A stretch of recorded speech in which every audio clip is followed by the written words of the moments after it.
Hey, third grade, this is part 3 of the Sisters Grimm. The girls were in my custody for a year and a half until we placed them here in Fairy Point Landing with their grandmother, Miss Schmert explained. Unfortunately, Mrs. Grimm has not taken their education seriously, and they've been out of school for a month. Better late than never, the counselor laughed as he pulled some paperwork out of his desk drawer and began to write. Casper, Miss Schmert said, unbuttoning the top button of her shirt, I wouldn't be able to sleep at night if I didn't warn you about these two. They're quite a handful. I've tried to place them in good homes more than a dozen times, and each time it ends in chaos and grief. Nothing was ever good enough for them.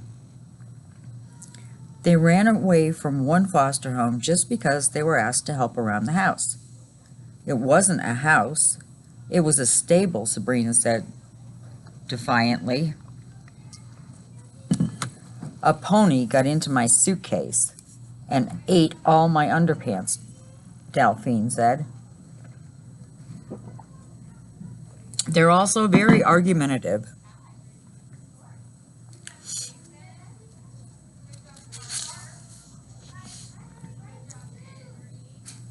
Well, Miss Schmert, Mr. Sheepshank said, smiling warmly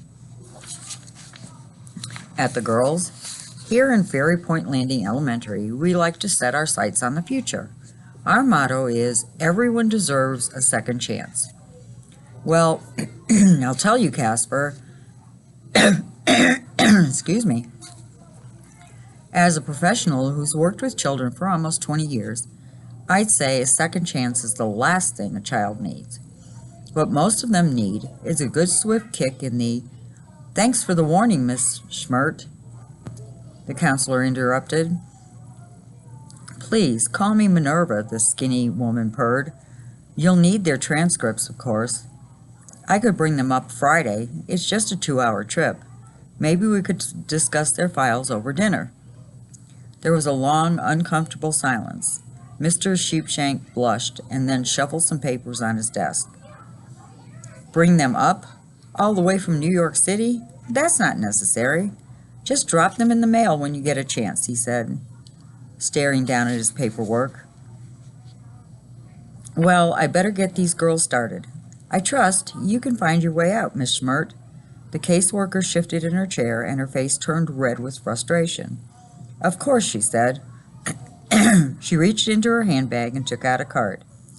Here's my card if you need any help with them. My home phone is on there, too.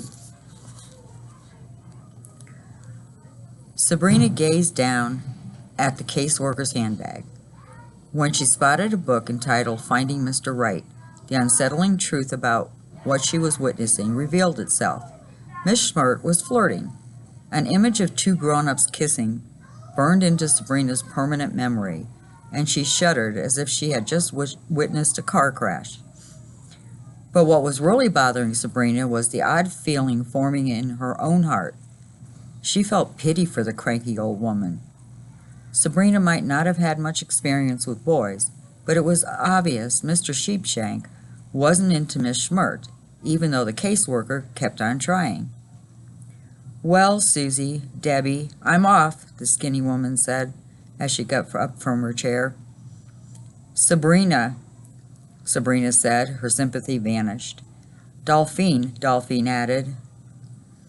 She stopped and turned at the doorway. Maybe we'll talk again, Casper. Mr. Sheepshank smiled, but said nothing. He only stared at her as if he were a deer caught in front of a speeding truck.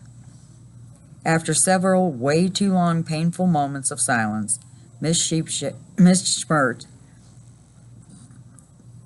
stepped into the hallway. Be good, girls, the caseworker said as she closed the door, or I'll be back.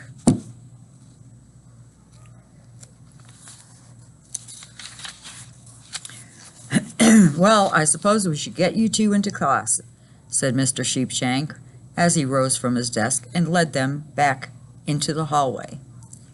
Ladies, the first day of school can be difficult for some students, but I want you to know that if there are any bumps in the road, for example, someone you can't get along with, or a teacher who's giving you too much homework, then I'm the man to come to. Feel free to stop by my office anytime you want. My job is to listen, and my door is always open." Sabrina liked Sheepshank's attitude. She had been in a dozen schools in the last 2 years, and no one had ever spoken to her the way their new counselor did. While everyone else lectured about learning responsibility and the value of hard work, he seemed to understand how hard it was to be a kid. "Mr. Sheepshank," a man shouted from the other end of the hallway. He had a German accent, not unlike Granny's. "We are due for a conversation." The man rushed towards them. He was a tall, dark-haired man in a gray suit. He had a long, lean, ruddy face that made his crooked nose look enormous. Because he was upset, his big, bushy eyebrows bounced around on his forehead like excited caterpillars. "Children, this is your principal, Mr. Hamlin," the guidance counselor said, ignoring the man's frustration. "Mr. Hamlin, I'd like to introduce you to our new students, Sabrina and Delphine Grimm." "My grandmother says hello," Delphine said. Mr. Hamlin cocked an eyebrow, aware now that the girls knew who he really was. Granny had told them that there were 2 ever-afters working at Fairy Point Landing. Snow White, who was a teacher, and the principal, a.k.a. the Pied Piper of Hamlin. The girls knew his story. Using his magical bagpipes, Hamlin had enchanted 1,000 rats to follow him out of town and into the ocean, where they drowned. Granny had explained that Hamlin had gotten his job based on his leadership skills. If he could lead a bunch of rodents, he could handle a school full of kids. Of course," Hamlin said, forcing a smile onto his face. "Welcome to Fairy Point Landing Elementary. I need to discuss the textbook shortage that Mr. Sheepshank, but he can wait. I hope you'll help them settle in, Casper." "My pleasure, Mr. Hamlin," the counselor replied, leading the girls down the hallway. Soon they stopped in front of a classroom, and Mr. Sheepshank patted Delphine on the shoulder. "This is your class." The girls peered through the window in the door and saw a woman so strikingly beautiful, Sabrina could hardly believe it. Her jet black hair and porcelain skin were hypnotic.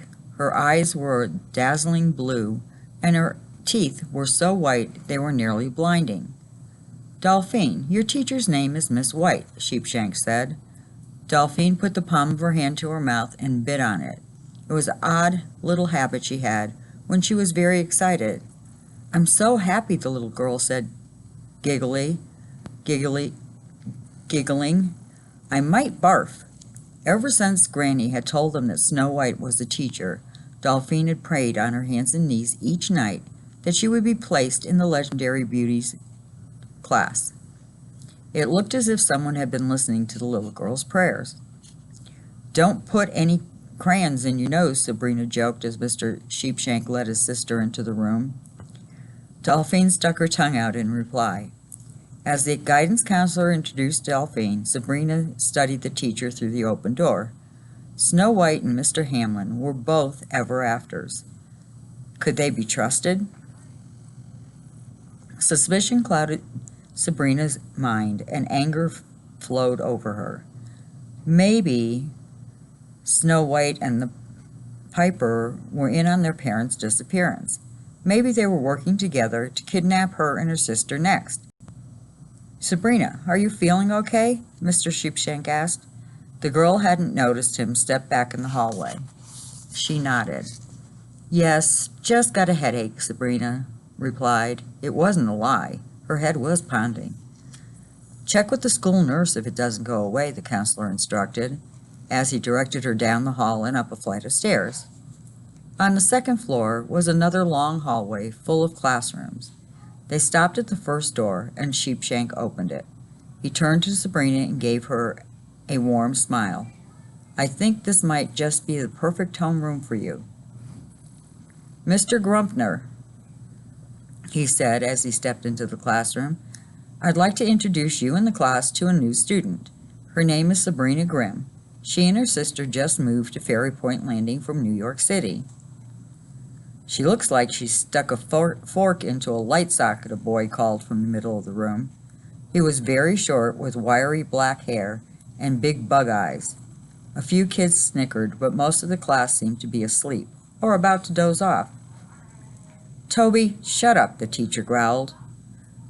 The boy's face turned red with rage, and he looked as if he might actually get out of his seat and charge at the old man. A pretty girl with platinum blonde hair and big green eyes put her hand on the boy's arm, and it seemed to calm him down. Grumpner turned his attention to Sabrina. He was an old man with saggy jowls and thin, charcoal-colored hair. To her, he looked like a deflating birthday party balloon you find in the garage a week after the fun is over. He frowned. "Sit," he said gruffly as he pointed to several empty desks in the last row. Then he turned back to the guidance counselor. "Sheepshank, what's wrong with these kids?" he demanded. "Half of them are asleep, and the other half are between naps. I'm sure you'll find a way to get them motivated, Mr. Grumpner," the counselor said, as he waved to Sabrina and left the room. "After all, you're one of our finest teachers." The compliment did little to calm the old man down. "Open your books to page 142, Grumpner growled as he walked down the aisle and tossed a ratty textbook onto Sabrina's desk. She opened it and looked for page 142, but it and a dozen more pages had been ripped out. "You need to read this page carefully, morons," Grumpner threatened. "Tomorrow, you're going to have a quiz." Sabrina slowly raised her hand. "What is it, Grimm?" "That page has been ripped out of my book," she stuttered. Grumpner's face turned red. Even from the back of the room, Sabrina could spot a throbbing vein on his forehead, preparing to explode. Luckily, the old grouch was distracted by a short, pudgy boy running into the classroom. He rushed past the teacher and hurried down Sabrina's aisle, where he slipped behind a desk and opened a book. "Wendell," Grumpner bellowed at the top of his lungs. The chubby boy looked up from his desk, wiped his nose with a handkerchief, and looked genuinely surprised by the teacher's anger. It took all of Sabrina's willpower not to break out laughing at the boy's dumbfounded expression. "Yes, Mr. Grumpner?" Wendell replied. "You're late again," the teacher said. "I'm sorry, I forgot to set my alarm clock," the boy said meekly. "You forgot?" Grumpner exploded. "Well, that's just great. I bet you didn't forget breakfast this morning. Everybody can see that. Maybe we should cover your alarm clock with candy and french fries. Then you'll never forget to set it." "I said I was sorry." The old man stomped down the aisle and roughly pulled the boy out of his seat. He dragged him to the front of the room so everyone could see his humiliation. "Do you know why you're always late, Wendell?" Mr. Grumpner asked. "It's because you are a worthless fat body. Isn't that right?" This woke up the class, who roared with laughter. Toby, the bug-eyed boy, nearly fell out of his chair, giggling.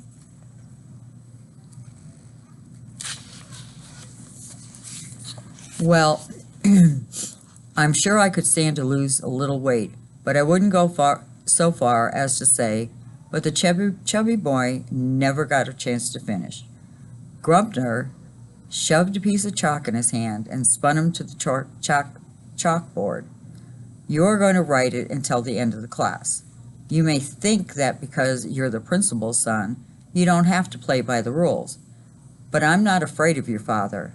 I have tenure. Get started." Wendell turned to the chalkboard and wrote, "I am a worthless fat body." The students roared with laughter again, but Sabrina barely noticed. She was too stunned by what Mr. Grumpner had said. Wendell was the principal's son, the child of an ever-after? Sabrina had never imagined that the ever-afters might have children, or they would send them to school where all the other kids were human. She gazed around the room, watching the rest of the class laugh at the boy as he scrawled the mean sentence over and over. Could any of them be ever-afters too? Sabrina drifted from class to class. She began to realize that Mr. Grumpner wasn't the only teacher on the verge of a nervous breakdown. In fact, the entire sixth grade faculty was a collection of bullying, screaming nightmares. They shouted through most of their classes, dishing out detentions like scoops of ice cream. Not that Sabrina could really blame them, though. The kids in her classes were real pains in the butt. They slept through the lectures, and none of them had done their homework. Even in gym class, the kids struggled around exhaustion. Unfortunately for them, gym class turned out to be the one place you really needed to be alert. Their teacher was Miss Spangler. Spangler the Strangler, as the kids called her, was a bulky little woman with a ponytail and an evil glint in her eye, who apparently knew how to teach just one game, dodgeball. Sabrina had played dodgeball many times at school in New York City. She considered herself pretty good at it. She remembered being the last kid standing many times, so in Miss Spangler's class, when the first rubber ball smacked her in the head and made her brains rattle in her skull, she knew something about this dodgeball game was different. Getting knocked out of the game early gave Sabrina a chance to study the other kids. It was easy to see who the dangerous ones were, the only two really playing the game.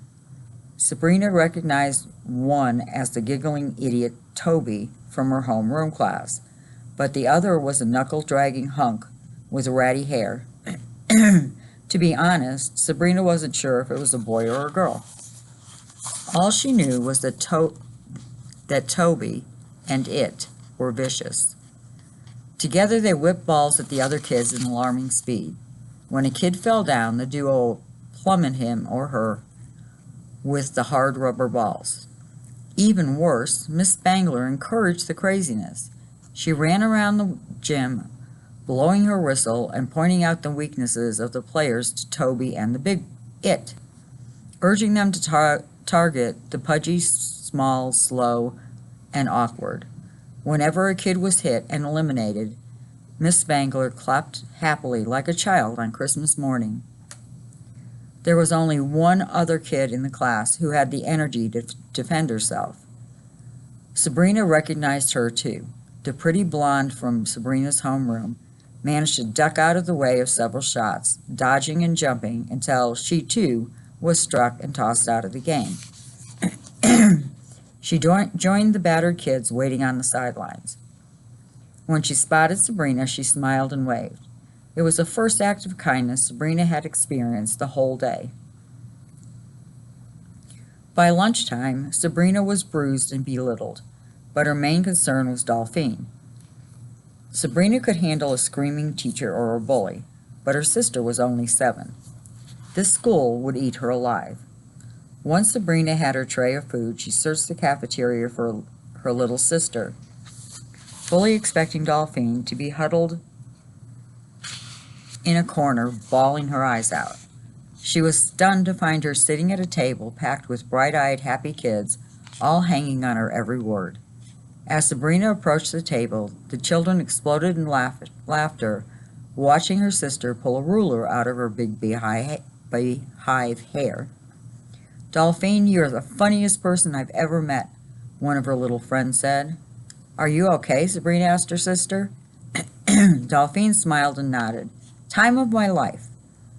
Dolphine was the hit of the 2nd grade, and Sabrina wasn't about to take it away from her. Instead, she trudged through the cafeteria looking for an empty table. She thought she had found one, but just as she was about to sit down, 2 kids quickly slipped into the seats, as if she weren't there at all. She moved in the direction of another deserted table, but the same thing happened. Sabrina was starting to wonder if she could eat standing up when she felt her feet come out from underneath her. Her tray flew forward, sending her lunch splattering across the cafeteria. She slammed to the ground hard, pounding her chin on the cold floor, and saw little lights explode in front of her eyes. Standing over her was it from gym class. The kid was ape-like, with long, thick arms and a hulking body and an underbite. When Sabrina spotted the little pink ribbon sticking out of its knotted hair, she finally realized it was a girl. "Oops," the girl grunted. Toby, the bug-eyed weirdo, was standing next to her laughing. As embarrassed as she was, Sabrina wasn't at all surprised. She had been bullied before. The orphanage had been like a prison at times, and the new kids always got the worst of it until they proved that they could give as well as get. "You did that on purpose," she said as she calmly got to her feet. "What are you going to do about it, Grimm? Cry on me?" the big girl laughed. "If you know my name, then you should know I don't cry," clenching her fist tightly and then socking the girl in the face. As the big goon fell backwards, Sabrina's dream of dull school days fell with her. For when she turned to look around the cafeteria, the sleepy-faced kids from her class were now wide awake and in awe of her. "You shouldn't have done that," Toby hissed. "You're exactly right," a voice shouted. A meaty hand grabbed Sabrina's arm and dragged her away. It was Mr. Grumpner, and the vein in his forehead was throbbing. "She started it," Sabrina cried. "And I'm ending it," Grumpner shouted back. Sabrina sat in Mr. Sheepshank's hot, windowless office waiting for her punishment. The mousy secretary with thick glasses told her that the guidance counselor would be with her as soon as he was available. 3 hours later, he still hadn't shown up. Sabrina sat and reflected on her day so far. Apparently, 6th grade was a nightmare, and no one had been courteous enough to let her know in advance. She thought it would be all books and tests, not guerrilla warfare. The kids were hateful, the teachers were despicable, and it was just like being back in the orphanage. By the time Mr. Sheepshank and his smiley-faced bow tie showed up, Sabrina was seething with rage. Mr. Grumpner followed him into the office, looking indignant, and the two men sat down. "So, Sabrina," the counselor said, "do you want to tell us why Natalie is in the school infirmary with a black eye?" "I'll tell you why," Mr. Grumpner growled, nearly jumping out of his seat. "This one is trouble." Mr. Sheepshank sat back in his chair and licked his lips as if he were preparing for a big meal. "Go on, Sabrina. What happened?" "That ugly freak tripped me on purpose," Sabrina said, wiping the sweat from her brow. "That's what she says," Grumpner interrupted. "I saw the whole thing." "If you'd seen the whole thing, then we wouldn't be sitting here," Sabrina snapped, surprised by how quickly her anger had boiled over. Her head was starting to pound again. Maybe she was getting sick. "Listen to this attitude," her teacher bellowed. "I don't know how school works in the big city, but in my classroom you will respect me or else." "Yeah, I've seen what the or else means in your classroom. I've seen how you teach children to respect you. You insult them, make fun of them, and drag them around. I dare you to try it on me. I just dare you." Grumpner backed away as if he had just stumbled upon a hornet's nest. "Are you going to let her talk to me like that?" he whined. "I believe that letting our feelings out is healthy," Mr. Sheepshank said. "Sabrina has a right to defend herself." "Save your new age psychobabble," the teacher grumbled. "What are you going to do to punish her?" "Punish me?" Sabrina cried. "I didn't start the fight." "Mr. Grumpner, I think we need a breather." He crossed the room, took the grouchy teacher by the arm, and led him to the door. "If you spot any more slugfest, please be sure to bring them to my attention immediately." "You didn't tell me what you're going to do with her," Grumpner argued, but Mr. Sheepshank just pushed him out the door and closed the door.